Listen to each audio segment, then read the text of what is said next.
Temos um exercício clássico sobre quebra de ímãs, onde a primeira coisa que nós precisamos lembrar é que o ímã não apresenta norte e sul somente nas pontas. Ainda que as linhas de campo tenham maior concentração nos polos, certo? E esses polos são sim chamados de norte e sul, como mostrado nas figuras. Ainda assim, o ímã ele apresenta suas propriedades magnéticas, ou seja, o alinhamento de suas moléculas ao longo de todo o material, de forma que todas as moléculas irão apresentar os seguintes alinhamentos, sempre saindo do sul e indo em direção ao norte, em todos os casos, ok? Então, quando eu faço uma quebra, essa direção ela continua sendo mantida, tá? E aí, nós temos de lembrar também que polos diferentes atraem mutuamente e polos iguais se repelem mutuamente, ok? Então, vamos à leitura do exercício. Então, nós temos três ímãs com pedaços que foram seccionados, ou seja, quebrados em partes simétricas pela linha pontilhada. E aí ele pergunta quais dessas afirmativas são verdadeiras. Então, todos os pedaços serão também ímãs, independentemente do plano de seção utilizado, ou seja, independente do jeito que eu quebro, tá? Então, essa primeira é verdadeira. Segunda, os pedaços respectivos do ímãs 2 e 3 poderão se juntar espontaneamente nos locais da separação, retomando a aparência original de cada ímã. Então, vejamos, se eu quebro o 2, tá? Nessa região que ele está indicado, o que vai acontecer? Nós teremos um ímã norte e um sul, um norte e um sul. Por quê? Porque o alinhamento das moléculas continuarão. E esses dois pedaços de ímã irão se atrair. Então, essa primeira parte está certa do 2. E do 3, vejamos. Se eu quebro aqui, eu tenho dois ímãs norte e sul, norte e sul. Só que esses dois ímãs, eles não vão se atrair. Por quê? Porque o norte está alinhado com o norte e o sul está alinhado com o sul. Então, ele vai sofrer uma força que vai fazer um desses lados flipar, certo?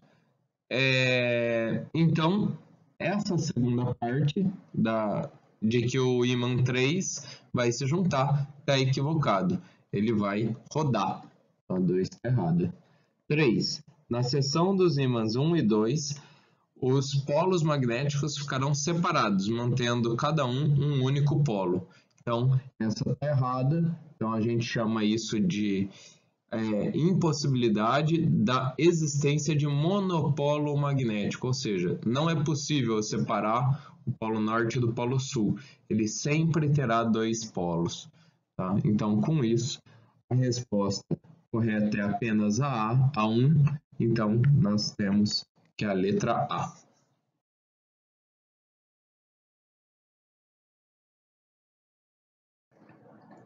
Temos um exercício aqui onde ele trata a quebra de um ímã e, portanto, pergunta quais serão os novos polos e quais serão as forças atraídas, certo?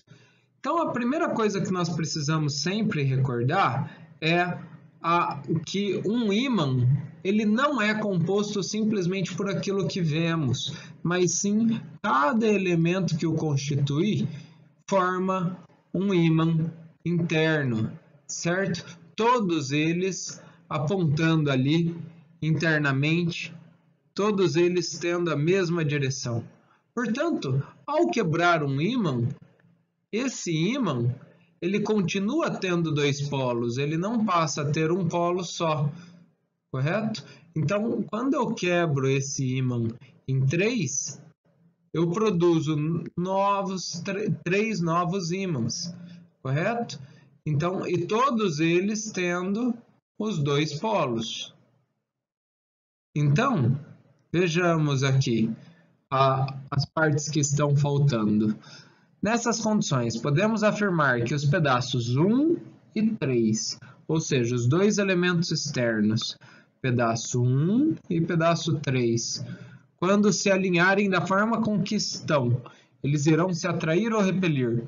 Pois bem, podemos ver aqui que o norte está alinhado com o norte e o sul está alinhado com o sul. Isso não é estável, então eles vão se repelir. Correto? Então já podemos tirar aí 3 alternativas. Tá? Pois P assinala um polo sul e Q, que é esse daqui, um polo norte. Então, alternativa D.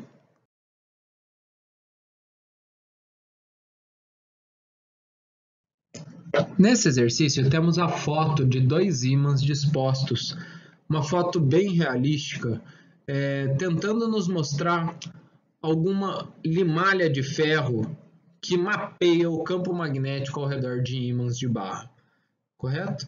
Vejamos que eu não consigo identificar pela imagem qual é polo sul ou polo norte. Correto? Então, não existe, quando eu olho na natureza, nada me diferenciando um polo norte de um polo sul. A única coisa que nós temos é que essa figura 1 me apresenta um padrão relacionado à atração. E é caracterizado por o quê? 2 polos diferentes, certo?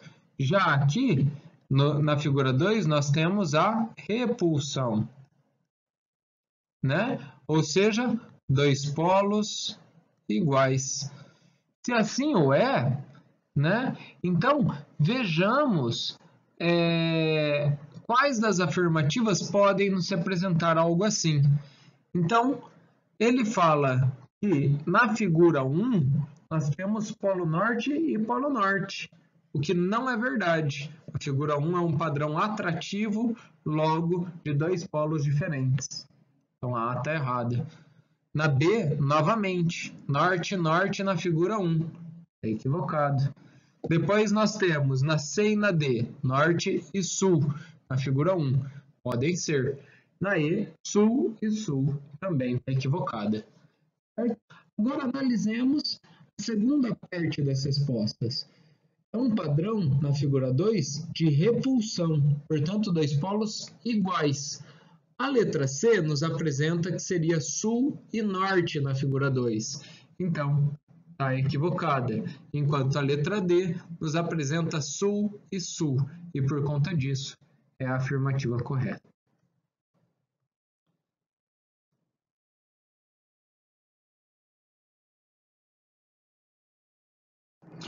Aqui temos uma questão relacionada à força, mais especificamente a terceira lei de Newton, tá? Ação e reação. E nesse sentido, nós estamos tentando compreender a força do ímã, a força magnética, tá? Força magnética, não a força do ímã. Em que sentido? Se eu tiver um pedaço de ferro e um ímã, então, obviamente que surgirá uma atração por esses objetos. Contudo, nós não podemos dizer qual age sobre quem, porque a força é uma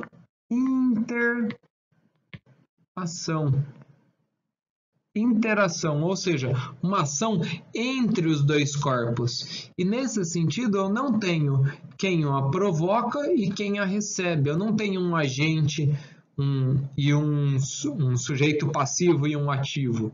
Na força, eu tenho que a mesma força que o pedaço de ferro atrai o ímã atrai o pedaço de ferro. Um exemplo disso, para deixar mais claro, é caso o pedaço de ferro fique preso, o ímã é atraído a ele. Caso eu prenda o ímã, o pedaço de ferro acaba indo em sua direção. Correto? Então, por esse motivo, letra A, o ímã que atrai o ferro, está errado. B, é o ferro que atrai o ímã. Também está errado, certo? Então vamos lá. A atração do ferro pelo ímã é mais intensa do que a do ímã pelo ferro. Mentira, são de mesma intensidade. D, a atração do ímã é mais intensa do que a atração do ferro. Também está equivocada. E por fim, a atração do ferro pelo ímã é igual à atração do ímã pelo ferro.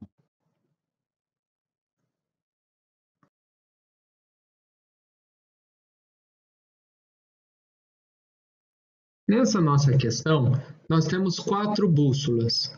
Elas indicam a existência de um campo magnético de apenas um ímã, que pode estar em uma dessas 5 posições. Dessa forma, cabe a gente a seguir as linhas de campo magnético e tentar compreender qual desses ímãs seriam, certo? Então, basta que liguemos os pontos. Então,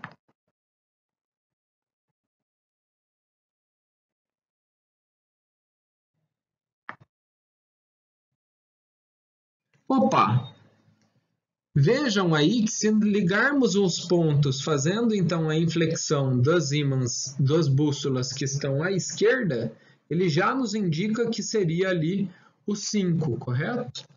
Então, se fizermos a ligação das bússolas que estão aqui na direita, nós vemos também que ele parece indicar o ímã, que parece indicar que teria um ímã na região ali próxima ao 5, correto? Então, disso, nós podemos afirmar que é a alternativa E.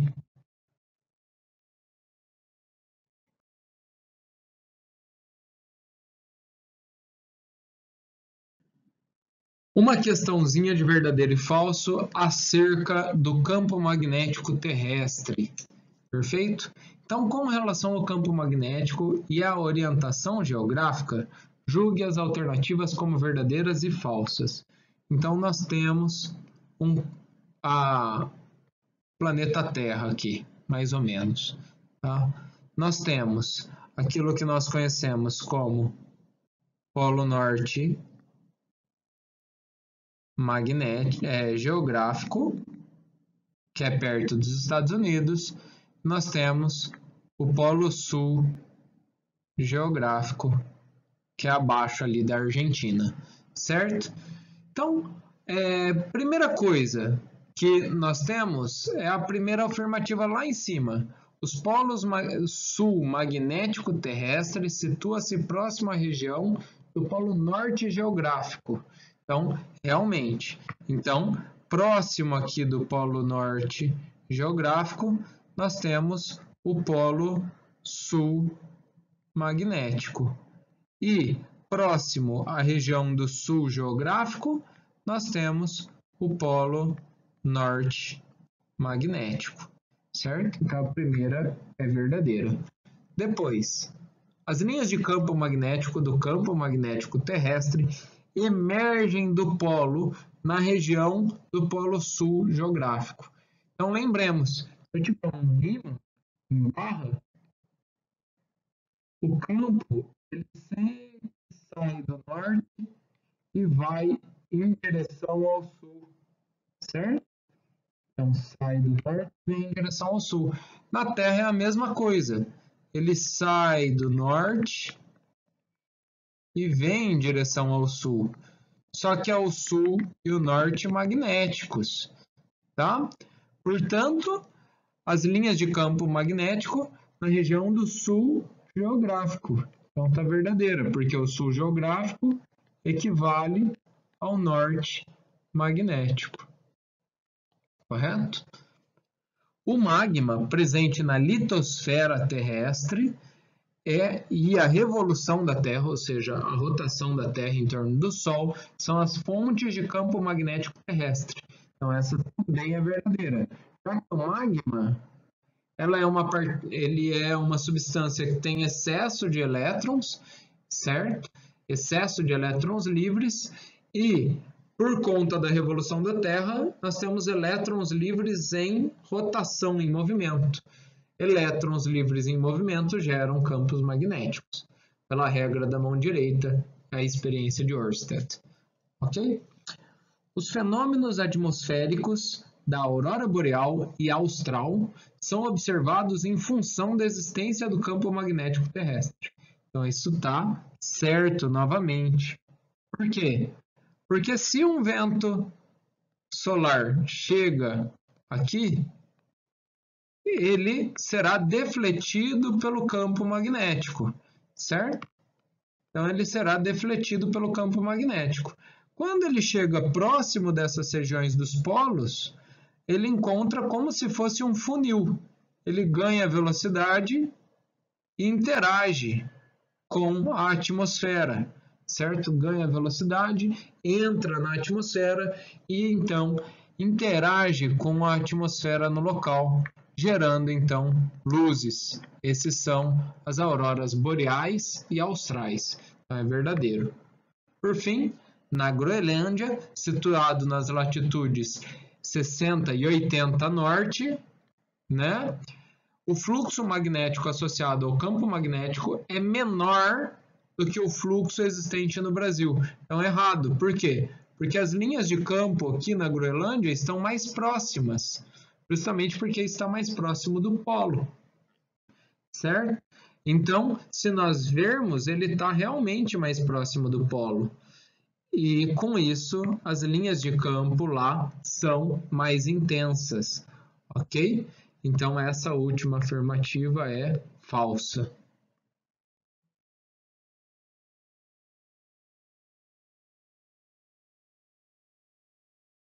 Aqui somos questionados acerca das linhas de campo magnético na Terra.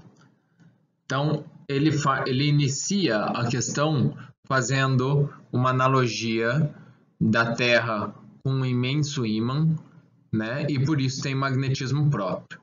E aí, ele traz 3 imagens, né? E pergunta qual das afirmativas estão corretas. Então, vamos analisar uma a uma, indicando qual está correta e por que as demais estão equivocadas. Então, na A, se buscarmos as coordenadas geográficas do Polo Norte magnético para atingir o Polo Norte geográfico, o provável é que não cheguemos, porque a localização dos polos magnéticos não coincide com a dos polos geográficos. Então, aqui nós temos 2 considerações que fazem com que a A esteja correta. Primeiro, porque se formos olhar, tá? Esse ponto na imagem representa os polos geográficos, tá? Marcada ali pelo eixo de rotação da Terra. Esses são os polos geográficos. Veja que, inclusive, ele traz que o ponto do Polo Norte e do Polo Sul magnético é rotacionado em torno de 11,5 graus, tá? O que ele mostra essa diferença através aqui dos pontos das linhas, tá? De indução magnética. Então, nesse sentido, a localização não coincide. Isso é uma verdade. Contudo, tem mais uma coisa, que é as linhas de força estão entrando no polo, no hemisfério norte, o que significa que o polo norte, se a gente for olhar ali, tá? Então, essa imagem ela fica chamando um pouco a atenção, mas nós temos o quê? Aqui nós temos o polo norte geográfico, e em cima nós temos o polo sul geográfico, né? Então, norte geográfico embaixo. Norte geográfico, certo? Então, nesse sentido, o polo sul e o polo norte realmente geográfico e magnético são trocados, como podemos ver na imagem da esquerda aqui, devido à entrada das linhas de campo. Então, a A realmente tem duplo fator nesse sentido de não coincidirem. Então, a A é a nossa resposta correta. Vejamos por que as outras estão equivocadas. O Polo Norte magnético encontra-se na costa norte do Alasca e o Polo Sul na costa oeste da Antártida. Está equivocado, como a gente acabou de falar, eles são trocados. Se buscarmos as coordenadas geográficas do Polo Sul magnético para atingir o Polo Sul geográfico, o provável é que alcancemos nosso intento, porque a localização dos polos magnéticos da Terra coincide com a dos polos geográficos. Ela não coincide pelos dois motivos que eu acabei de explicar, então está equivocado. O Polo Norte magnético encontra-se na Groenlândia, na América do Norte, e o Polo Sul geográfico na costa norte da Antártida. Então, isso daí está equivocado, tá? E o Polo Norte magnético encontra-se na costa norte do Canadá. De novo, errado. Então, veja que essas últimas questões são todas elas meio que parecidas. A única que verdadeiramente se distingue é a afirmativa A, que é a nossa afirmativa correta.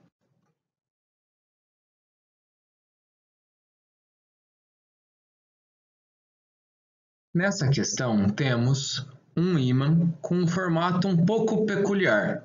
Tá? Então, é um ímã que tem dois polos sul e dois polos norte. Né? Podendo pensar que ele então, tem os seus polos norte na horizontal, na vertical, e os sul na horizontal. Independente de como esse ímã é disposto, nós temos aqui então um exercício que nos faz pensar sobre as linhas de campo magnético, as linhas de indução magnética, certo? E sempre temos de lembrar, elas saem dos polos norte e entram nos polos sul. Portanto, na alternativa A, na questão A ali, desenhe na própria figura algumas linhas de força, tá? Que permitem caracterizar a forma do campo magnético criado pelo ímã. Por que algumas? Tá? Porque todas elas saem do norte e entram para o sul e são infinitas, certo? Mas então somos questionados a desenhar pelo menos algumas, tá? Vamos desenhar, portanto, as principais, que são essa sai do norte, fazer passar pelo ímã ali, que vai facilitar, pela bússola, tá? Então, ela sai do norte e entra no sul. Da mesma forma, sai do norte e entra no sul. Sai do norte e entra no sul. Sai do norte e entra no sul, tá? Nós poderíamos desenhar várias outras internas aqui, certo? Que saem do norte e entram do sul. Mas, para a gente falta ainda compreender como vão ser as linhas de campo nessas outras, né? Que a gente não está utilizando ainda, tá? A situação é que as linhas de campo nesse ponto explodem. Então, ela entra, aqui ela está em questão intermediária, aqui também, assim nos quatro lados. Tá? O que nos é requerido então na letra B? Desenhe nos 8 círculos da figura a orientação das agulhas da bússola em sua posição de equilíbrio. Tá? Então, é saber para onde está direcionado. Então, vejamos. Comecemos aqui por baixo.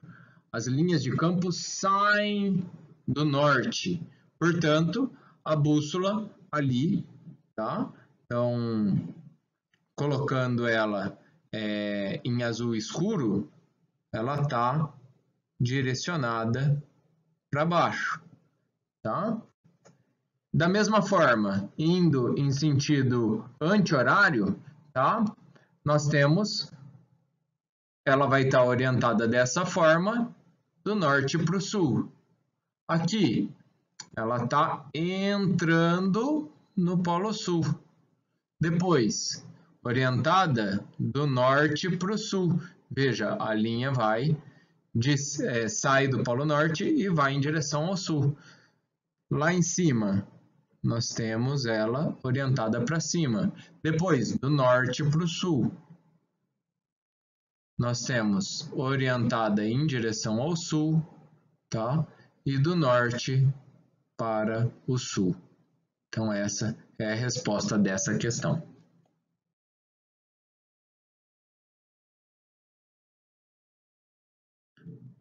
Temos nessa questão algo um tanto peculiar. Nós temos uma bússola e essa bússola sempre deve apontar ao campo magnético da Terra quando eu não tenho a existência de um outro campo. Contudo, o que ele nos afirma é que existe nessa região, olha lá, quando colocada numa região onde existe, além do campo magnético terrestre, um campo magnético uniforme e horizontal, certo? Esse campo magnético uniforme e horizontal é esse campo magnético externo indicado em azul aqui, certo? Então, a pergunta que ele nos faz é qual é, então, a direção que o campo magnético terrestre deve ter para que a bússola fique apontada como indica a imagem, certo? Então, aqui é um exercíciozinho de soma de vetores, tá? Então, se nós formos decompor esse vetor, sendo que um deles tem de ter essa direção, correto?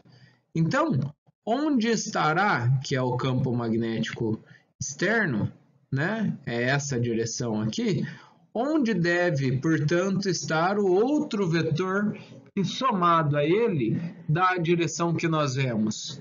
Pois bem, então o outro vetor nós devemos ter somado é esse vetorzinho verde, que no caso, então, somado ao campo magnético externo gera a direção que nós vemos da bússola. Então, o campo magnético externo, o campo magnético terrestre, tem de ser esse representado pela letra E.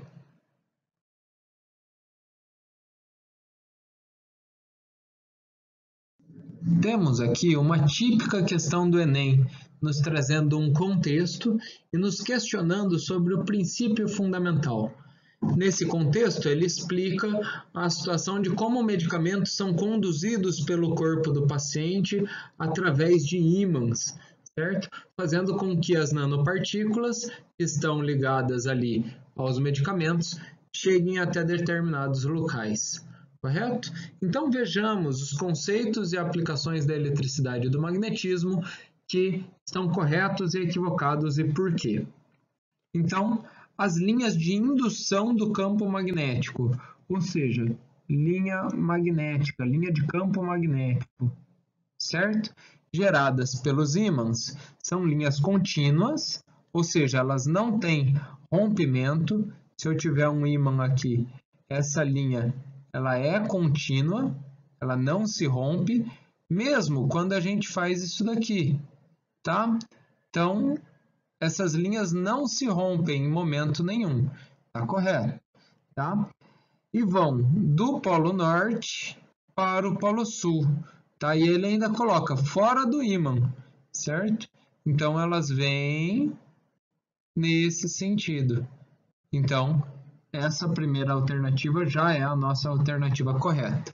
Vejamos por que as outras são equivocadas. O medicamento associado à partícula magnética pode ser guiado até o local da doença através de um campo elétrico constante. Então, não. Campo elétrico constante não interage com partícula magnética, tá? É diferente se eu tivesse uma corrente elétrica, tá? Mas campo magnético não interage com o magnetismo. C. Se o campo magnético orientador se formasse devido a uma corrente elétrica contínua, tá? Se formaria, como conhecemos através da regra da mão direita, um campo circular ao redor da corrente elétrica, ele teria variação proporcional ao quadrado da distância. Então, essa é a parte equivocada. Ele varia de acordo com linearmente de acordo com a distância e inversamente ao linear, o fio que produz a corrente. Então, essa está equivocada também. Qualquer substância metálica pode ser utilizada como partícula magnética. Então, não é. Existem elementos metálicos que não são magnéticos, que não são magnetizáveis. Tá? A única forma de se obter um campo magnético para orientar a medicação é através da utilização de ímãs permanentes. Errado também. Podem ter os eletroímãs formados por meio de corrente elétrica. Portanto, única alternativa correta, letra A.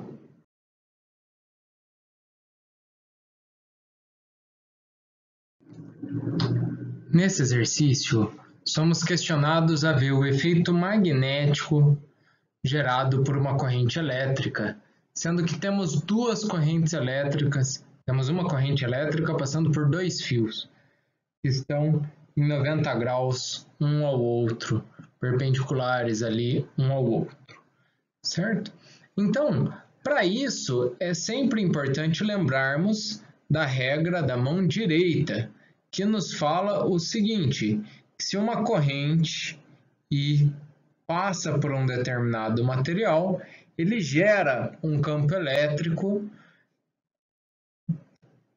circular ao redor da passagem de corrente elétrica. E nesse caso ela é orientada pela regra da mão direita, colocando então o dedão na direção da corrente e os dedos que fazem o movimento de rosquear, uma chave de fenda, por exemplo, indica a direção do campo magnético. Temos, portanto, duas correntes, uma passando por cada um dos fios. Façamos, então, a direção do campo magnético.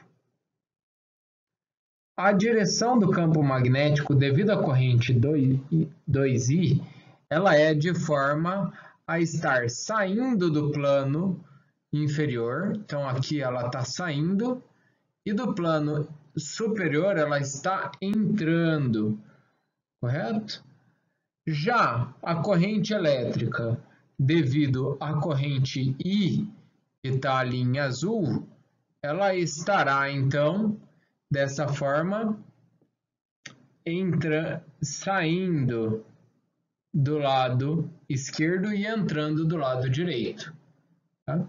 Então, com isso, nós podemos ver que existem dois padrões, um horizontal e o outro vertical. Para a gente conseguir compreender melhor a situação, vale a pena utilizarmos como padrão da seta que entra em alguma coisa como o X. Já a seta que sai de alguma coisa, a bolinha. Então, saindo embaixo, e ali em cima seria entrando. Vai ficar mais fácil da gente visualizar isso. Outra coisa que nós temos é, quanto mais longe nós estivermos da corrente elétrica, menor será o efeito. Tá? Mas o ponto que iremos analisar, que é o ponto P, é um ponto simétrico na horizontal e na vertical. Então, essa análise quanto à distância não é relevante, mas algo que é relevante é a intensidade da corrente. Dessa forma, o efeito de 2I será maior do que o efeito de I. Então, finalmente, vamos lá. Então, devido a I, nós temos toda a parte superior entrando. Então, nós teremos risquinhos, devido a toda a parte, certo? Então, colocar entrando.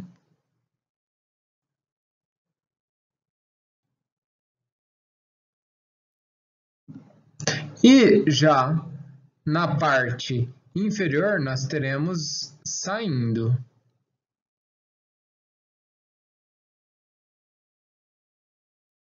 Façamos agora a mesma análise quanto à corrente azul I, que está ali subindo, certo?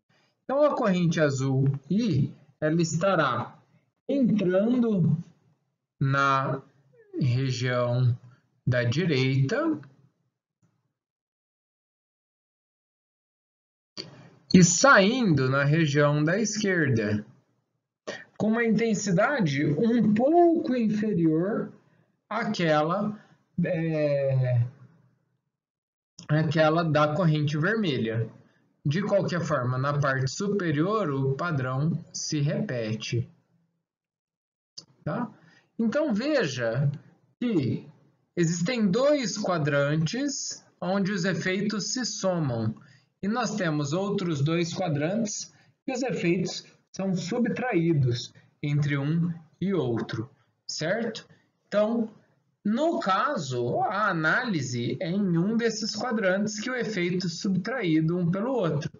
Então, a corrente de um é subtraída à corrente da outra.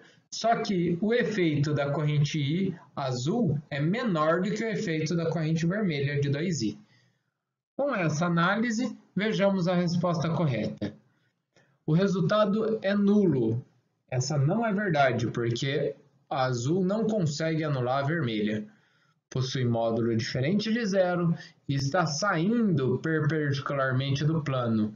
Não, isso seria verdade se o azul fosse mais intenso do que o vermelho. Contudo, ele está entrando perpendicularmente. Então, não é a B e justamente por isso é a C a nossa resposta. D.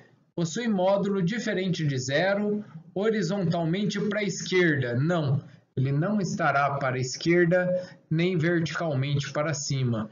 Ele está entrando ou saindo do plano. Então, a nossa resposta é a letra C.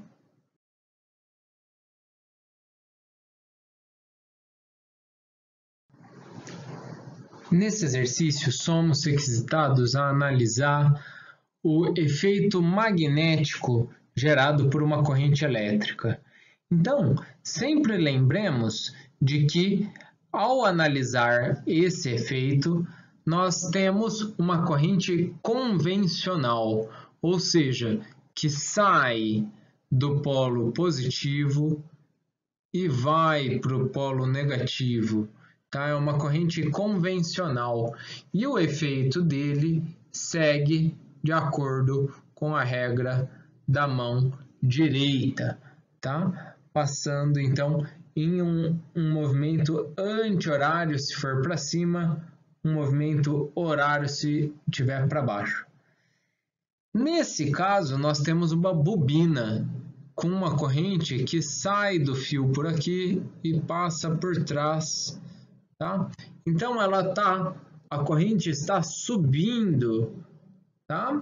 Isso significa o seguinte, que do lado de fora da bobina, o ímã estaria caracterizado para cá, com o polo norte para cá. Só que nós estamos falando dentro da bobina.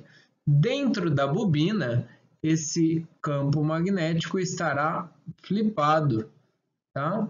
Então, dentro da bobina, o campo magnético inteiro está orientado desse modo. Isso significa, portanto, que nós temos norte nesse sentido e sul nesse sentido. Isso nos dá uma letra B de bola.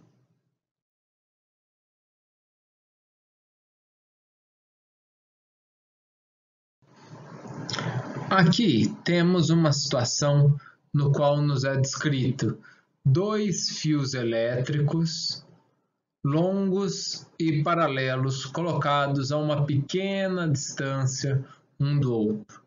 Estes são percorridos por correntes de intensidade I1 e I2. Tá? Então, a corrente elétrica que passa por um chama I1, a corrente elétrica que passa pelo outro chama I2. E aí, nós temos que analisar as afirmativas para ver qual delas é verdadeira. Então, ele nos traz aqui a força magnética induzida. Então, lembremos, a força magnética é dada pela regra da mão direita, onde a corrente estiver indo para cima, irá fazer um movimento dessa forma, com o dedão representando o sentido da corrente e os demais dedos da mão direita representando o sentido do campo magnético. Tá? A força magnética será de atração se as correntes tiverem o mesmo sentido e de repulsão se tiverem sentidos opostos. Vejamos se isso é real. Então, se I1 tiver a mesma direção de I2, dessa forma, a corrente elétrica gerará um efeito de campo da seguinte maneira.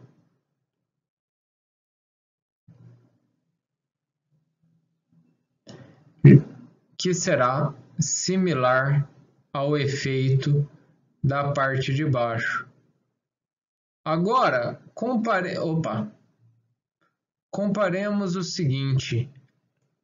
Se nós olharmos com mais atenção, mais próximos, nesse intervalo intermediário, uma está saindo do ponto entre os fios e outra está entrando, o que significa que as duas estão se atraindo, tá?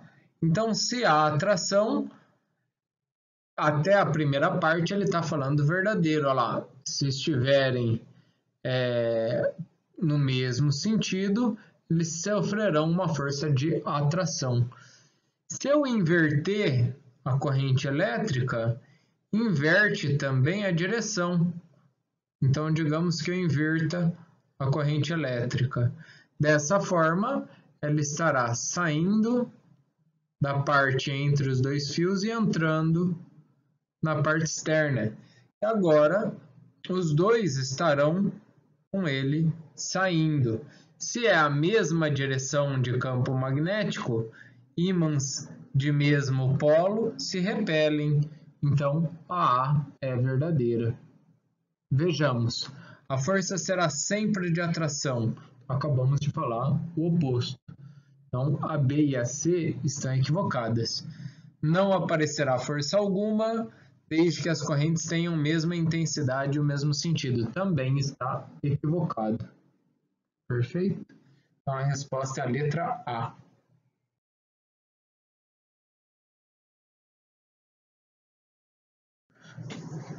Temos aqui uma questão numérica que aparentemente é bem complexa, contudo, a solução dela é bem mais simples do que parece. Então, o que temos de saber é que nesse nosso exercício nós temos 3 fios com correntes elétricas de mesma intensidade e sentidos indicados pela imagem, sendo 2 delas saindo do plano da imagem e uma delas entrando do plano da imagem.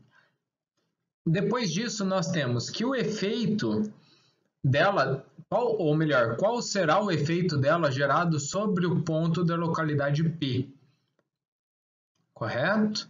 E as distâncias entre eles estão conforme a ilustração, sendo à esquerda e à direita simétricos entre si, e nós temos uma um pouco mais distante de sentido oposto, por sinal, tá? À esquerda. Então, quando nós formos calcular a intensidade do valor do campo magnético, sempre precisamos pensar de que ele tem, sim, uma constante multiplicativa devido ao magnetismo. Ela varia de acordo com o valor da corrente, sendo corrente mais intensa, ele mais intenso, e menos intenso, corrente menos intensa, campo também menos intenso. Dividido por 2πr. O que é relevante nesse caso? É compreendermos a dependência da distância no campo magnético. Ela é uma dependência de primeira ordem, ela não é quadrática. Assim sendo, tá? O campo cai proporcionalmente ao aumento da distância. Isso sendo falado, vamos analisar o campo magnético gerado por essas 3 correntes elétricas sobre o ponto P. A corrente mais à direita, a corrente I, que sai do plano, ela gera um campo magnético nessa direção. Correto? A corrente que está, a primeira à esquerda, que também sai do plano, ela realiza um efeito da mesma forma. O que significa que, elas sendo da mesma intensidade, elas estando à mesma distância, significa que uma delas estará fazendo um norte para cima, enquanto a outra um norte para baixo. E com isso, estes efeitos no ponto P em específico se cancelam. Dessa forma, essas duas aqui deixam de ter qualquer efeito prático sobre P, tendo, portanto, sobrado a carga mais externa com o efeito. Ela que está entrando causa um efeito, gerando um norte para baixo. A nossa questão não é acerca de qual a orientação do campo magnético, e sim o campo magnético resultante, ou seja, qual o resultado, certo? Sabendo que essa daqui gera um campo magnético B, sozinha, essa também. Só que esses dois que se cancelaram, certo? Tem, por esse, menos intenso. Por quê? Porque ele está ao dobro da distância.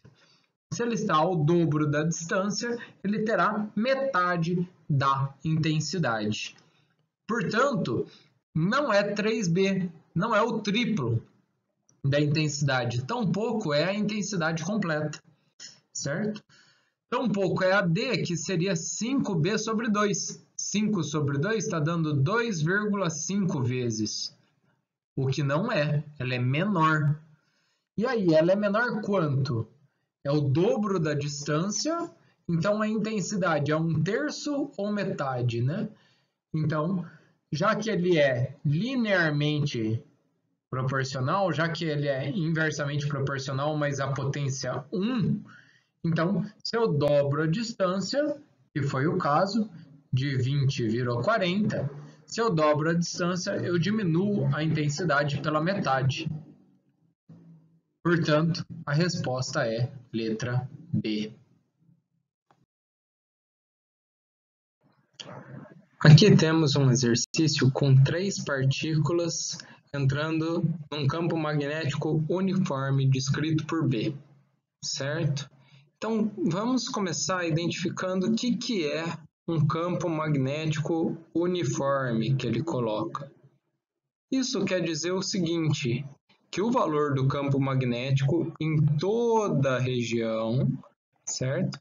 É constante, ele é igual. Então, se nós estivermos considerando dentro da região delimitada pela imagem, o campo magnético sempre terá o mesmo valor. O valor, no caso, não é fornecido para a gente, mas algo é fornecido, que é a sua direção, o seu sentido, certo? E no caso, aqui é representado pela seta entrando, né? Pela flecha entrando no plano. Então, lembrem-se lá da simbologia que representa o entrar. Então, nesse caso, o campo magnético está entrando no plano da figura, certo? Ele fala uma direção perpendicular, Então, as 3 partículas se movem em uma direção perpendicular a esse campo. O que isso significa? Significa que elas estão se movendo em 90 graus, então o campo está de assim e elas estão se movendo dessa forma, o que significa que elas terão, então, uma força magnética, certo? De posse do conhecimento da força magnética, é algo que nós lidamos com a regra da mão esquerda, certo? Indique a carga de cada uma das 3 partículas. No caso, nós podemos indicar o quê? Nós podemos indicar se elas são cargas positivas ou negativas, correto? E aí justificar a resposta. Então, nós temos uma partícula P, uma N e outra M. Então, começando em ordem alfabética, vejamos como que é a da letra M, ok? Então, lembremos, força magnética é regra da mão esquerda. E dentro da regra da mão esquerda, nós temos as letrinhas F, B e I. Força, campo magnético e direção da partícula. Eu farei agora olhando na direção da tela, certamente o vídeo estará flipado. Pois bem, o campo para mim está sempre entrando pela direção que a força estiver agindo sobre a partícula, eu vou determinar se ela é positiva ou negativa. Lembrando que ela vai seguir a regra da mão esquerda se ela for carga positiva, se ela for uma carga de valor negativo, ela vai receber uma força oposta à direção do dedão, certo? Então, força, campo, que está sempre entrando, e direção. No meu caso aqui, a M está vindo da esquerda para a direita, com o dedo indicador entrando na figura, significa que o meu polegar está para cima. Vejam que o M está curvando para baixo. Portanto, ele está sofrendo uma força contrária à direção que o dedão indica. Logo, ela necessariamente é uma partícula negativa.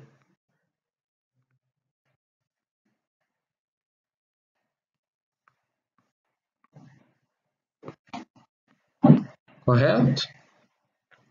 Façamos a mesma análise agora para N, tá? Então, N. N também está entrando no plano, está vindo da esquerda para a direita e veja que ela está sofrendo uma força que desvia a sua trajetória para cima, correto? Se ela está sofrendo uma força nesse sentido, que é o mesmo sentido indicado pela regra da mão esquerda, então ela é uma partícula positiva. Certo? Se ela fosse neutra, ela não estaria sofrendo forças e por isso estaria mantendo a sua trajetória linear. No caso da P, então campo magnético entrando, direção do campo para baixo, isso indica que ela, seguindo a minha mão, ela deveria estar sofrendo uma força que fizesse a curvatura dela para a direita. Ela deveria estar vindo para esse lado. Porém, não é isso que está ocorrendo. Logo, então, a letra P é uma partícula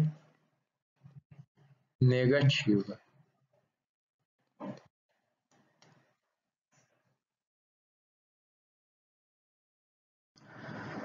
Aqui temos outro exercício relacionado a campos elétricos e magnéticos nesse caso.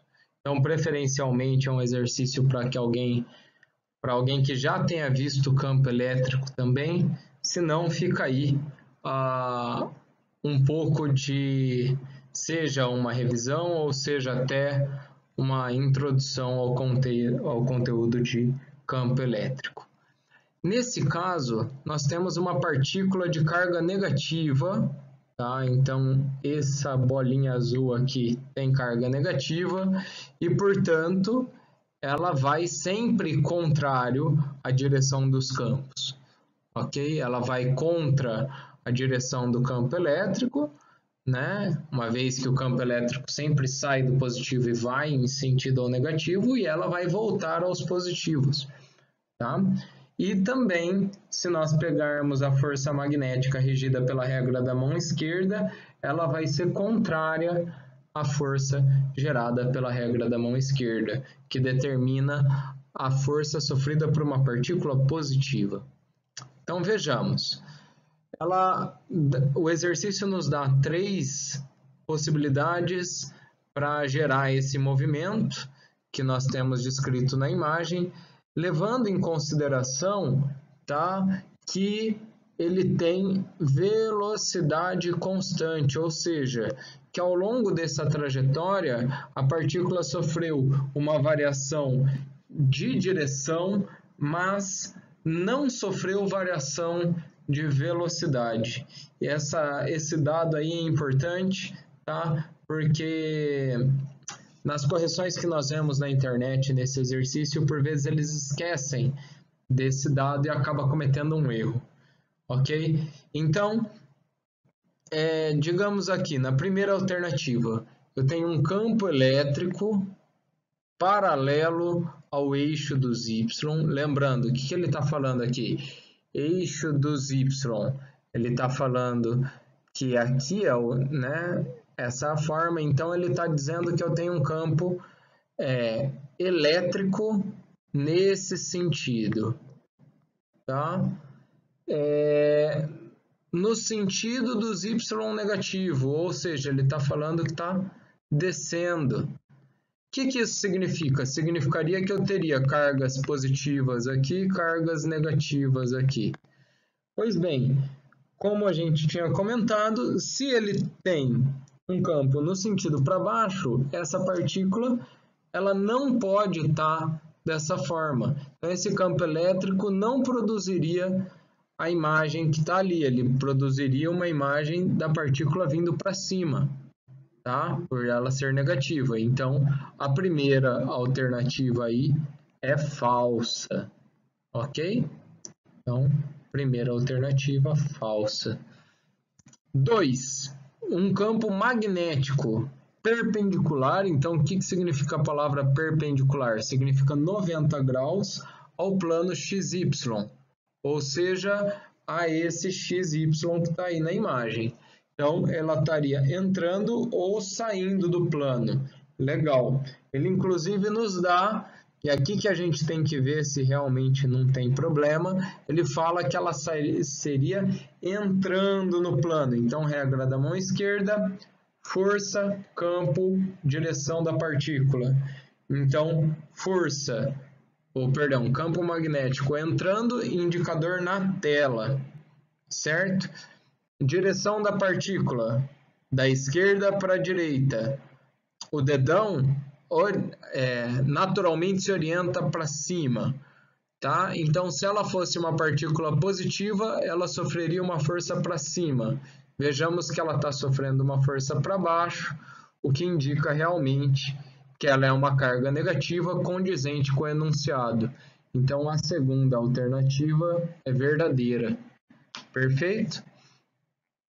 Então, analisemos a terceira alternativa, tá?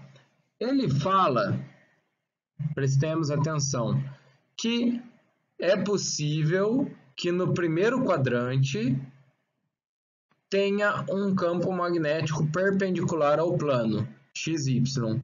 Então, igual na 2. Até aqui é verdadeiro. E aí ele fala um campo elétrico, tá? Um campo elétrico paralelo ao eixo dos X.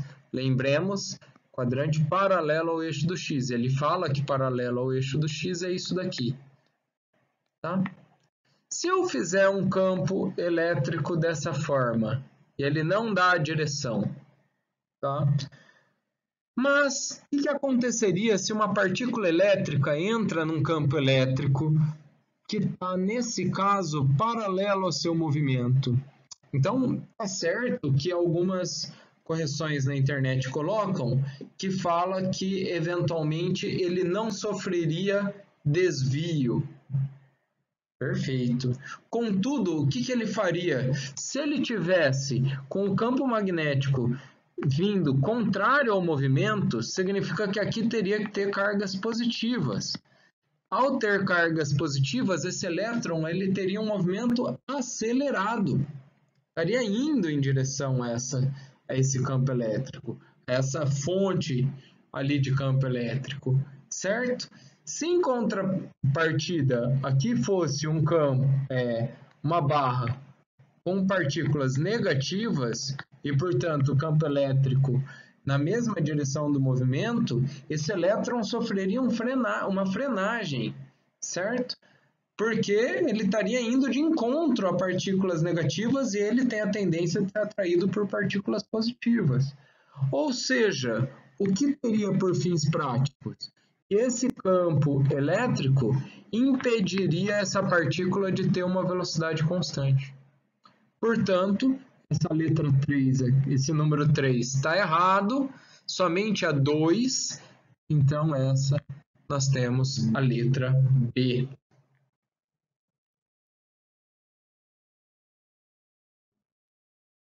Bom, nesse exercício, nós temos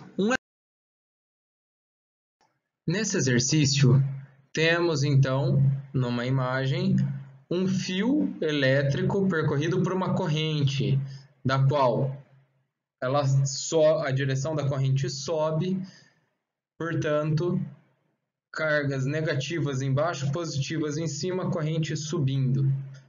Perfeito? E aí, eu tenho também um campo magnético saindo do Polo Norte e indo para o Polo Sul. E aí o enunciado fala da relação intrínseca entre campo magnético e eletricidade, entre magnetismo e eletricidade, gerando eletromagnetismo. Né? Então, ponderemos sobre as afirmativas e vejamos quais são corretas, considerando que principalmente a força magnética que será comentada ali está regida pela regra da mão esquerda. Primeira, sobre o fio atuará uma força magnética, o que é verdade, no mesmo sentido da corrente. Então é falso. A regra da mão esquerda, ela está ali justamente para mostrar que eles são perpendiculares. Elas sempre estão em 90 graus. Ela nunca será no mesmo sentido. Então essa daqui é falsa. 2. Sobre o fio atuará uma força proporcional à intensidade da corrente. Então agora é verdade. Por quê? Porque se a corrente for maior, se a corrente for mais intensa, maior será a quantidade de cargas, maior será o efeito da força magnética. Então essa é verdadeira. Terceira, sobre o fio atuará uma força magnética horizontal. Tá? Legal. Na direção ali horizontal, no sentido do Polo Norte ao Polo Sul. Então, tá errado, porque ele está falando aqui que é na mesma direção do campo magnético. Só que se olharmos a regra da mão esquerda, vejamos, força, que é o que ele está perguntando, campo, saindo da esquerda e vindo para a direita, direção da corrente, então ela vai sofrer uma força que vai entrar, a força que esse fio sofrerá vai fazer com que ele entre no plano da figura, tá? Força magnética, e não saia do norte e vá para o sul. Então essa é falsa. Correto? Então a próxima. Mesmo que a corrente seja muito intensa, não haverá força magnética. Está errado. Próxima. Se a corrente elétrica tiver o sentido invertido ao mostrado na figura, a força será nula. Não, a força será para fora do plano e não para dentro do plano, mas ela não será nula. Tá? É falso novamente. E a última. Duplicando o valor da intensidade da corrente elétrica e o campo magnético, a força será 4 vezes maior. Ou seja, eu aumentei a corrente, isso aumenta a força. Aumentei o campo, isso também aumenta a força. Então, ela realmente será dobro vezes dobro, ela vai ser 4 vezes maior que a verdadeira.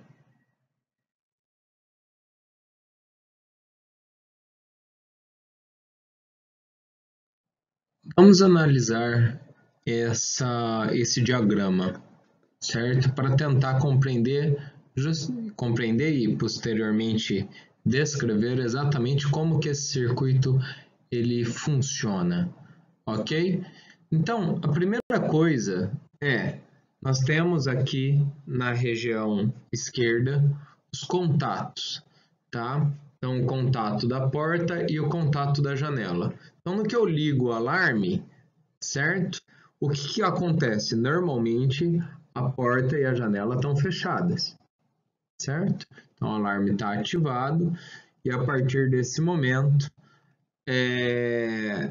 a porta e a janela estão fechadas.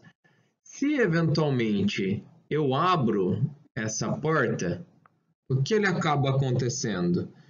Ao abrir a porta, esse relé ele é desarmado, deixa de entrar corrente elétrica aqui.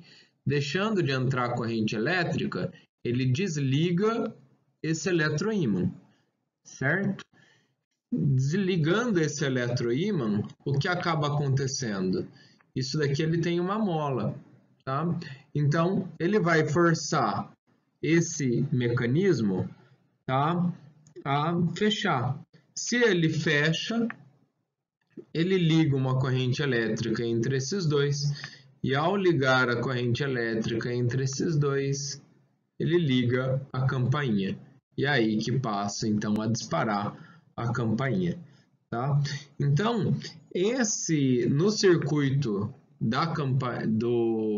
desse alarme, para que serve então o eletroímã? Ele serve para segurar aberto o circuito da campainha. Então, o circuito da campainha está lá, mas ele não está ligado. Na medida que ou a porta ou o contato da janela abre, ele desliga o eletroímã e a partir desse momento fecha então esse contato e aí a campainha passa a tocar.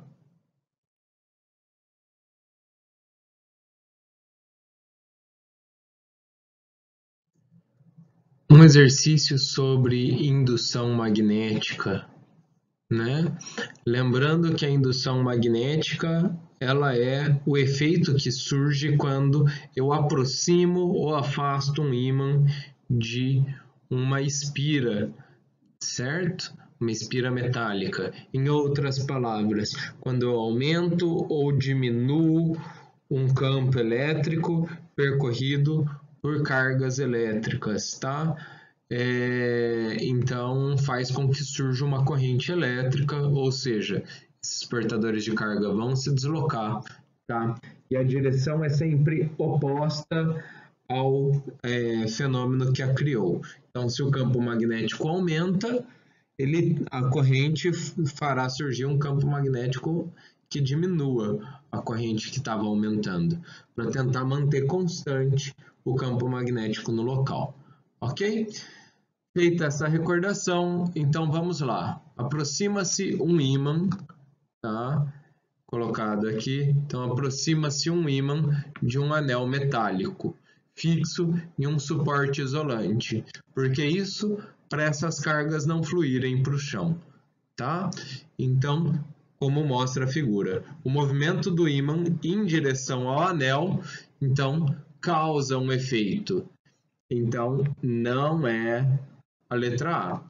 Produz uma corrente alternada. Mentira! A corrente alternada só vai surgir se eu aproximar e afastar o ímã. Então, surgirá a corrente em um sentido, depois, quando eu afasto, ela surge no outro. Se eu aproximo novamente, ela flipa mais uma vez. Então, não é. Tá? Então, o efeito é sobre o anel e não sobre o ímã. Então, a C também está bem errada, já que ele fala aqui o ímã que vira sul e norte. Tá? Então, está equivocado. Vejamos, portanto, agora a letra D e E. E aí, lembrando que nós estaremos utilizando a regra da mão direita sobre o anel. Então, o ímã é aproximado. Se o ímã é aproximado, surgirá sobre a espira uma corrente que gerará um campo magnético, certo? Então, esse campo magnético vai ser tal que vai ir oposto àquilo que o criou, ou seja, se o ímã está se aproximando, vai surgir um campo magnético que vai fazer ele repelir, tá? Então, olha lá, nas letras D e E, produz uma corrente elétrica no anel, causando uma força do que? Atração ou repulsão? Se o ímã está se aproximando, é uma força de repulsão entre o anel e o ímã, letra E. Tá?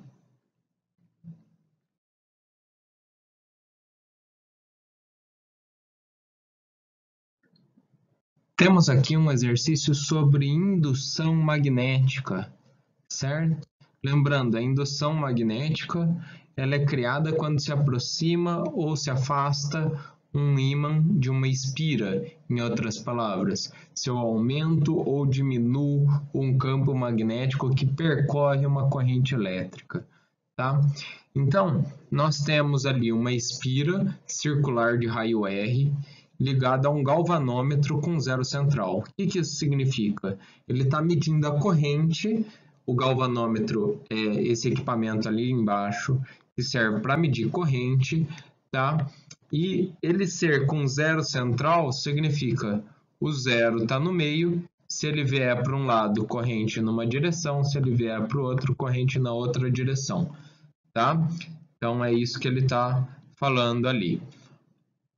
O ímã pode se mover no sentido C e D, ou seja, se afastando ou se aproximando da espira, e apresenta os seus polos orientados de acordo com a figura. Ok? Então vamos ver as afirmativas que ele nos dá e identificar quais são verdadeiras e quais são falsas.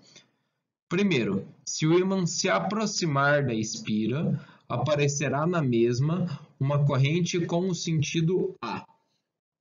Vejamos, se o ímã se aproxima, pela lei de Lenz tem que surgir uma corrente no sentido a opor a posição, ou seja, tem que surgir na espira, tá? Que está de assim, um norte na direção do ímã. Para que surja um norte na direção do ímã, pela regra da mão direita, se colocarmos o dedão apontando para o ímã, então vemos que os dedos eles têm de ser flexionados na direção do A. Então, realmente, a primeira afirmativa é verdadeira. Ok? Vejamos a segunda.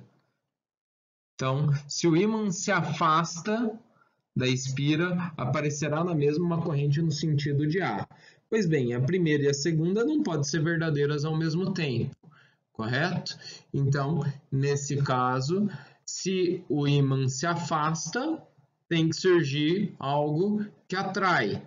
Então, para surgir algo que atrai, então deveria aparecer um sul desse lado e um norte desse, né? E aí, para que isso aconteça, teria de ser na direção B, no sentido B. Então, a 2 está errada. Tá? Se os polos do ímã forem invertidos, e agora eu aproximar da espira, então veja, eu estou aproximando. Se eu estou aproximando, eu quero afastar. Só que agora o ímã foi flipado. Norte-sul. Se eu quero afastar, tem que surgir um sul aqui, certo? Para que surja um sul, então a corrente e um norte desse lado, a corrente tem que ser no sentido de B. Então é verdadeiro. Isso faz com que a primeira e a segunda e a terceira sejam verdadeiras, letra C. Então, se você ficou com dúvida sobre essa questão, pense de novo e reflita mais, faça aí na sua casa como que funciona a regra da mão direita, ok?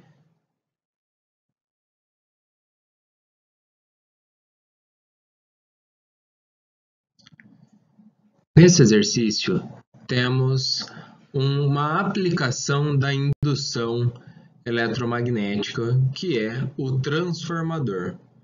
O transformador ele age da seguinte maneira. Então, digamos que ele está desconectado. Ao chegar uma corrente elétrica nessa primeira espira, tá? Essa bobina passará até uma corrente elétrica e, portanto, um campo magnético. Ao criar esse campo magnético, o campo magnético passará, então, a ser como se eu estivesse aproximando ou afastando um ímã dessa segunda bobina, e daqui ela cria uma corrente elétrica, certo? Se essa corrente se estabiliza, o que acontece? Na medida que ela estabiliza, é a mesma coisa de eu ter um ímã parado próximo de uma bobina. Não surge uma corrente elétrica, tá? Então, se a corrente elétrica ficar parada, ficar estável, deixa de surgir uma corrente elétrica no secundário, tá? Então, como que esses dispositivos funcionam? Funcionam da seguinte maneira: a corrente que nós transmitimos não é uma corrente contínua, né? Então, corrente contínua. O que nós temos na nossa fiação normalmente é uma corrente alternada. O que significa uma corrente alternada? Significa o seguinte: ora ela está positiva, ora ela está negativa, ora ela está positiva, ora ela está negativa, tá? Ou seja, os nossos dispositivos, zero, mais e menos. A nossa fiação elétrica, ela nunca está com uma corrente única. Ela está com uma corrente que ora é positiva, ora é negativa e flipa 60 vezes por segundo, tá? Por isso que a gente fala que é 60 Hz, ok? A gente, no caso, na maioria das nossas residências, tem 110 volts, que daí é a diferença de potencial e não a corrente, ok? Então, se eu tenho ela vindo alternando, então ela vai criar uma corrente aqui também alternada. E aí, o número de espiras vai fazer com que essa corrente que vai surgir seja maior, menor ou igual. De que forma? Se essa espira primária tiver mais voltas do que a secundária, tá? Então, na secundária vai ter um efeito menor do campo.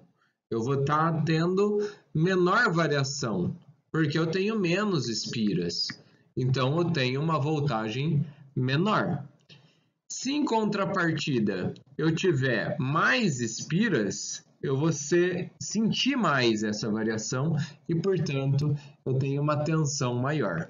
De forma que eu tenho o número de espiras dividido pela voltagem, tá? Então, voltagem 1 sobre N1 é igual a voltagem 2 sobre N2. Ou seja, eu aumento o número de espiras, aumento a voltagem que eu tenho, tá? Então, se em contrapartida eu tenho um número menor de espiras, eu diminuo a voltagem. Exemplo prático: a minha tomada é 110 volts e o que eu vou utilizar é 12 volts, tá?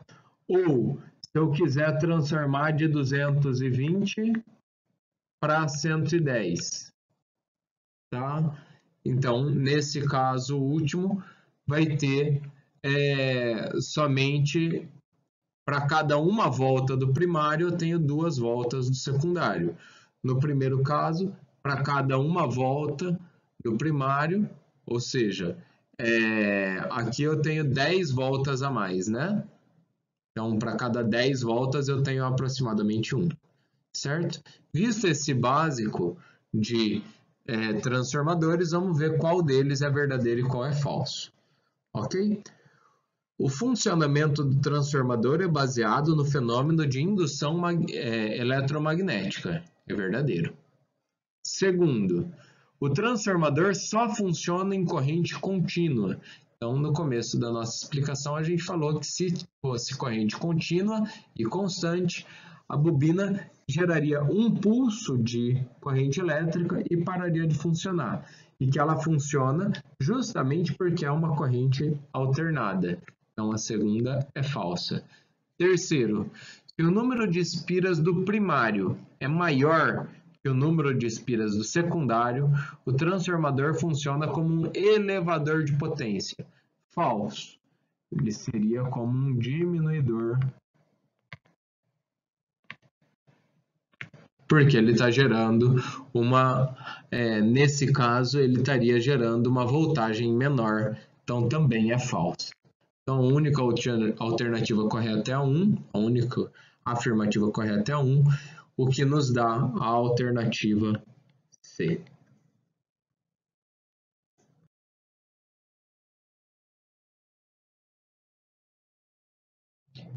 Temos aqui a figura de um alternador. Um alternador, em essência, é um motor elétrico, funciona exatamente da mesma maneira, com a única diferença que em vez de eu injetar energia elétrica e ele gerar um movimento, eu, ao gerar um movimento, recebo energia elétrica, correto? Então, eu pergunto, nós temos aqui dessa maneira um campo magnético que sai do Polo Norte e vai em direção ao Polo Sul, um campo magnético uniforme, correto? Que permeia a região onde temos essa espira. E ele pergunta sobre a energia elétrica obtida, certo? Então vamos lá. Ela fala que não depende da velocidade de rotação W. Então essa está equivocada, porque se ela girar mais, ela produz mais energia elétrica. Então depende da velocidade. Então essa primeira está equivocada. 2. A B. Varia na razão inversa da variação da intensidade do campo magnético. Ou seja, quanto maior o campo magnético, quanto maior a variação de campo magnético, menos energia ele produziria, o que está errado. Se eu vario mais o campo magnético, eu produzo mais energia elétrica, tá? Então, lembrando que o que está acontecendo aí é gerando uma variação do campo dentro da espira, por isso que o movimento gera energia elétrica. Então, a B está errada. Depois, não depende da intensidade do campo magnético, o que é errado, né? Afinal de contas, se eu não tivesse campo, não geraria energia elétrica. Então, ela depende. Quanto maior o campo, mais energia eu produzo, né? Cresce com o aumento da velocidade. E aí é aquilo que a gente falou na letra A, né? Então, tá correto. Quanto mais rápido, mais energia eu produzo. E por fim, não depende das dimensões da espira. Depende, tá? Então, quanto maior for a espira, obviamente que quanto mais voltas ela tiver e tudo mais, tudo isso vai influenciar.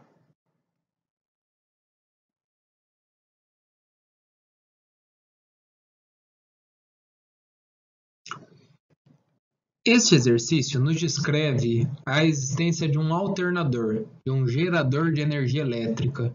Por que vemos isso? Então, primeira coisa, é fácil a gente verificar que não tem nessa imagem nenhuma bateria. Portanto, não tem nada dando energia elétrica para essa espira, para esse circuito. De tal maneira, o movimento externo dessa espira está, então, dessa maneira, criando uma corrente elétrica, seja nesse sentido ou seja nesse sentido. De qualquer forma, nós temos um alternador. Perfeito? Esse alternador só funciona porque essa espira está imersa num campo magnético. Todo ele está entrando no plano da lousa. E é por isso que nós temos esses xizinhos marcando. Então, ele está com o norte mais ou menos na região onde você está e com o sul atrás da tela. Então, o campo magnético está entrando no plano. Ok? Então, vejamos aqui o que nós podemos afirmar. Surge na espira uma corrente elétrica alternada, tá? Então, realmente, na medida que um alternador, por isso chama alternador, que a espira roda, ela surge uma corrente elétrica alternada, tá? isso ocorre por conta dos rotores que se encontram aqui, né? Vamos averiguar por que as outras estão equivocadas. Então, surge uma corrente elétrica contínua. Então, não. O surgimento de correntes elétricas contínuas é por descarga contínua de um material aí carregado eletricamente. Não surge uma corrente contínua.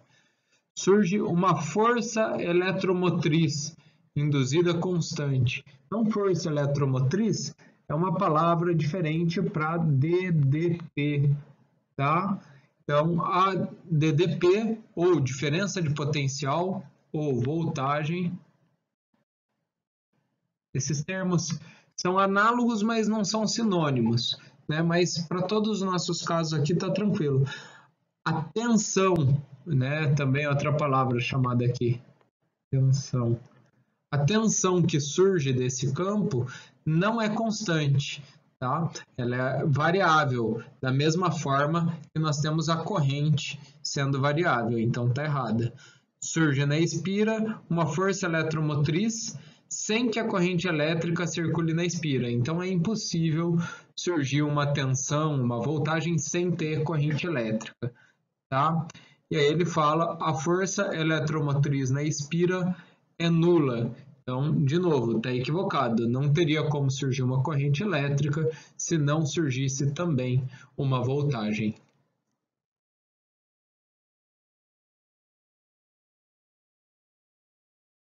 Nessa questão, temos então um motor elétrico de determinada, ele está representado aqui, certo?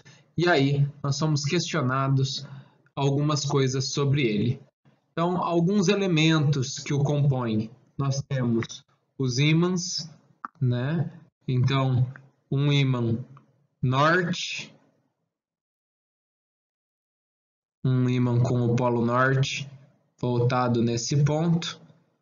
Nós temos um ímã com o polo sul do outro lado. E por conta disso, nós sabemos já que o campo magnético que circunda nesse ponto, e aí já é a resposta da letra A, ele sempre sai do norte e vai em direção ao sul.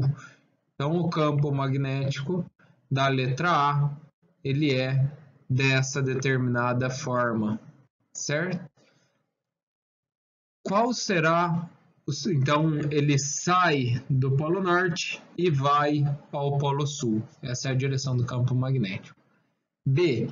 Qual será o sentido de rotação do motor? Né? Então, vejamos como ele está agora, tá? Para fazermos essa análise. Então, se analisarmos esse elemento de baixo, continuando a análise dos elementos desse motor, nós temos aqui uma fonte de tensão, ou seja, uma bateria.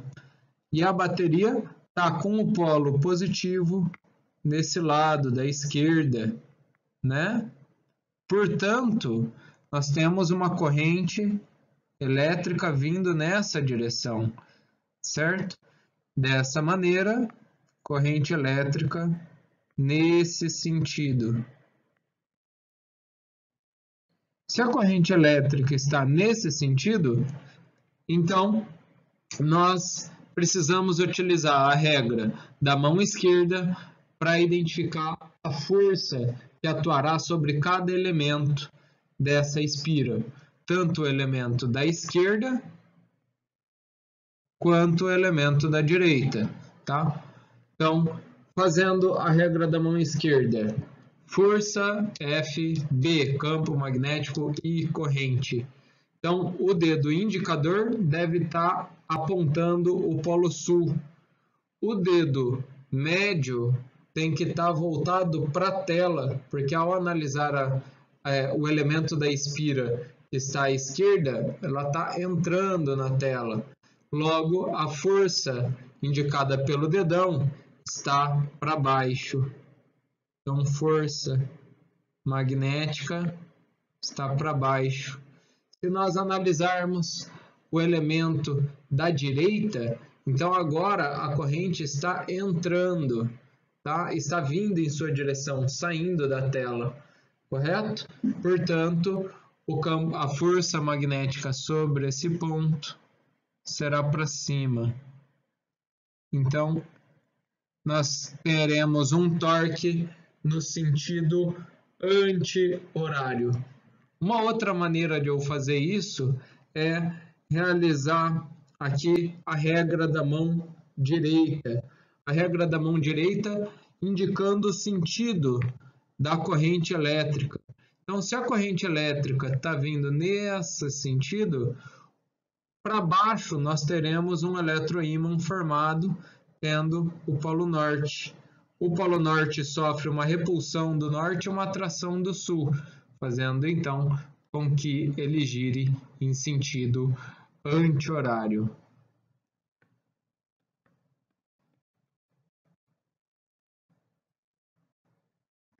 Correto? Na C, qual deve ser o procedimento para aumentar o torque produzido pelo motor, assim como sua eficiência energética? Justifique. Então, esse conceito está relacionado com os rotores. Então, nós temos esse elemento aqui, tá? Que eu vou passar o marca-página, o grifa-texto aqui, né? De laranjinha, esse elemento, que é o rotor. Então, se eu não tivesse o rotor, ele daria meia volta e assim pararia. Ao ter um rotor com dois elementos, eu tenho que por metade do tempo ele está com uma força, outra metade ele continua somando. Se eu aumentar o número de rotores, eu tenho um menor tempo onde ele sofre forças menos intensas, correto? Então, se eu aumentar o número de rotores, eu aumento o período ali onde o torque é máximo e com isso aumento também a eficiência energética.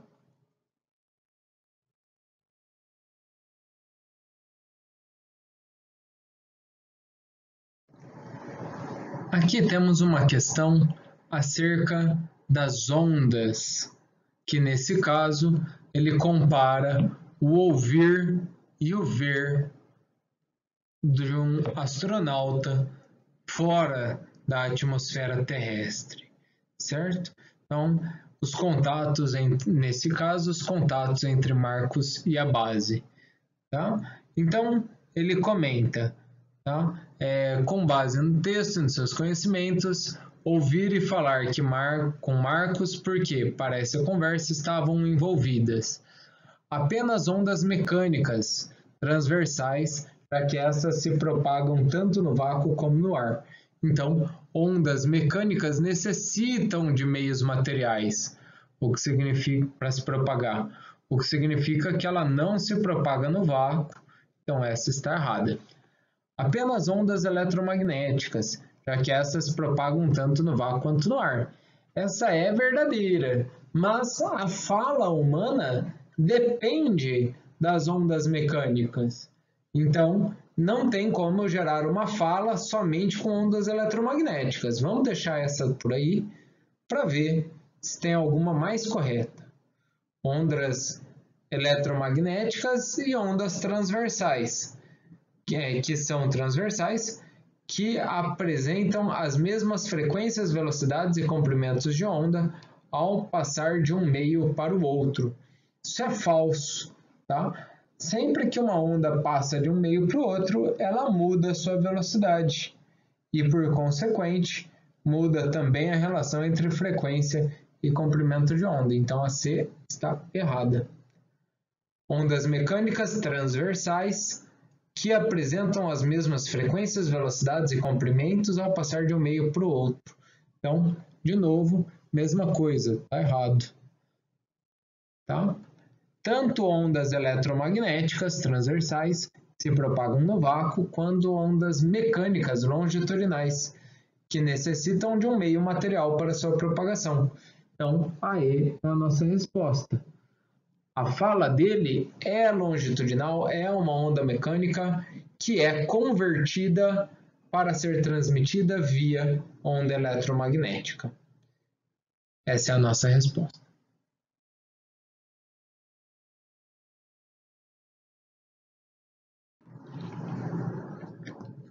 Temos uma questãozinha conceitual acerca das ondas eletromagnéticas. Essa questão ela nos traz 3 características, tentando ver se compreendemos os principais conceitos relacionados a uma onda eletromagnética. O primeiro deles está relacionado à frequência. Então, tentemos lembrar o que é a frequência. Frequência é uma característica da onda que determina quantas vezes por segundo ela sofre a oscilação. Ela oscila ao redor do ponto de equilíbrio, certo? E nós temos que a frequência ela pode ser de alguma forma relacionada à equação fundamental da ondulatória, onde nós temos comprimento de onda,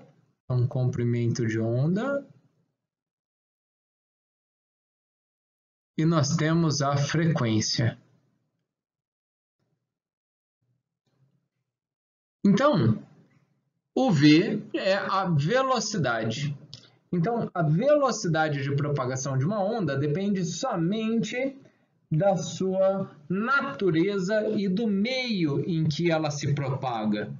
Tá? Então, exemplo, todas as ondas na água, todas as ondas mecânicas na água sempre viajarão com a mesma velocidade, a não ser que mude a água ou que mude a natureza da onda, certo? Da mesma forma, a luz se propaga sempre com a mesma velocidade em um mesmo material. Então, ela pode passar do vácuo para o ar, por exemplo, e aí muda a sua velocidade. Perfeito? Só que, ao mudar a velocidade, então ela tem uma reorganização interna entre o comprimento de onda e frequência, né? E é importante compreendermos, essa frequência é o que determina a energia de uma onda. Então, quanto mais energia uma onda tem, maior a frequência. Mais vezes por segundo ela irá vibrar. Tá? E aí, indo para a primeira questão. O raio-x são radiações eletromagnéticas, verdade, de frequência maior que a luz visível.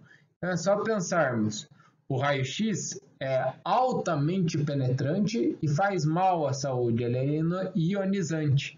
Por quê? Porque ele é mais energético do que uma onda visível, do que uma luz visível. Por esse motivo, qual o mecanismo dele ser mais energético? É possuir uma frequência maior. Logo, a 1 é verdadeira. 2. Micro-ondas são ondas eletromagnéticas. Verdadeiro. Que se propagam no ar. Ela pode se propagar também no ar, com velocidade maior do que as ondas de rádio. E aí, aqui está errado, por causa daquilo que eu falei. A onda de rádio, que também é uma onda eletromagnética, certo? Se propagará com a mesma velocidade que qualquer outra onda eletromagnética. A 2 está equivocada. 3. Os campos elétricos e magnéticos em uma radiação ultravioleta vibram perpendicularmente à direção de propagação da radiação. Então, isso significa o quê? Que a onda está vindo nesse sentido, o campo elétrico está vindo de assim, e o campo magnético está de assim. Essa que é super difícil de desenhar, mas é a consideração sobre o fato da onda eletromagnética ser transversal, tá? E essa é verdadeira. Então, nós temos 1 e 3 como verdadeiras, alternativa C.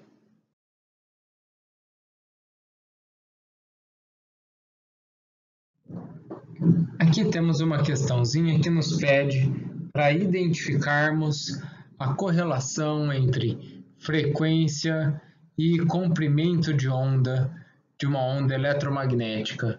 Nós temos aí um gráficozinho que nos ajudará a fazer isso daí, né? Mas sempre nos lembremos que qualquer onda segue aquela que é dada como equação fundamental da ondulatória, que é que a sua frequência multiplicada pelo seu comprimento de onda dará o valor da sua velocidade de propagação.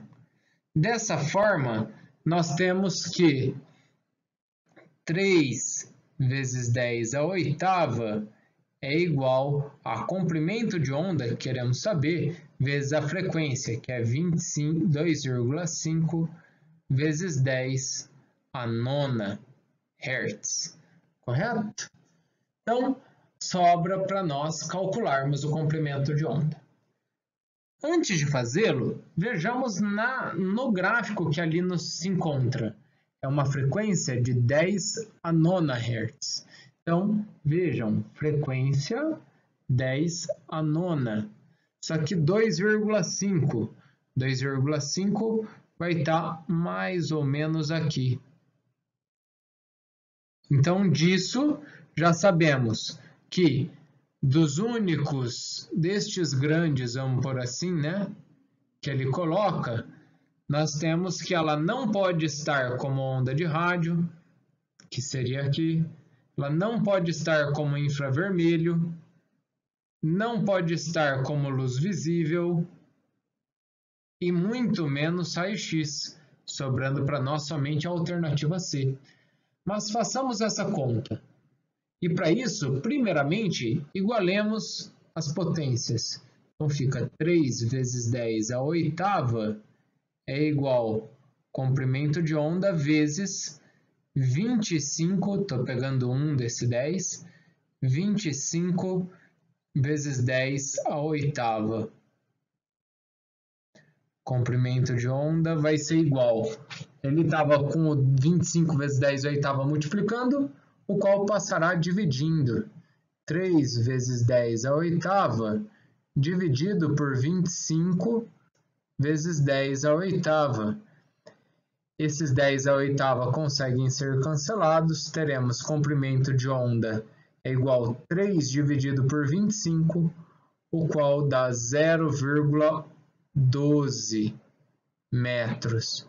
Se é 0,12, então veja que é a mesma coisa que comprimento de onda é igual a 1,2 vezes 10 a menos 1 metros.